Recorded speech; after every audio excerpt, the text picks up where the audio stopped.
Zase niekto toto na to prišiel, vieš, to nám zastavili. Neviem.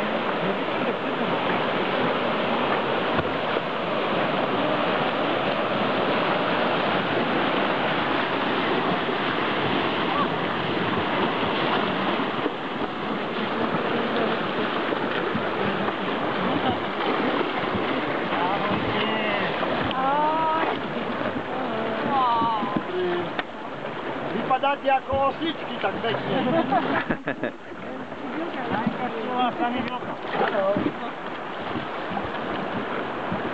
Tak zhruba tu je polovička trasy na dĺžku dokonca 5 kilometrov.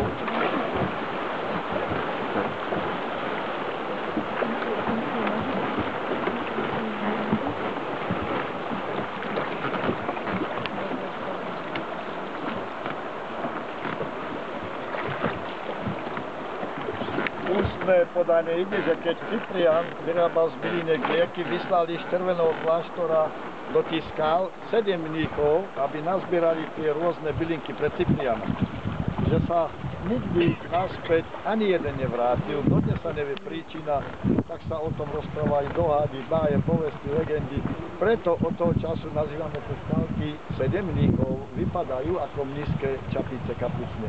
3 sú tu v rade pod horným zarážkom, sa dá vidieť, 3 v strede a 7 na ľade. Len tu taký symbolický pohľad, ináč keď ideme do tej zatáčky, tam bude nie 7, 70 mníchov, sama skala.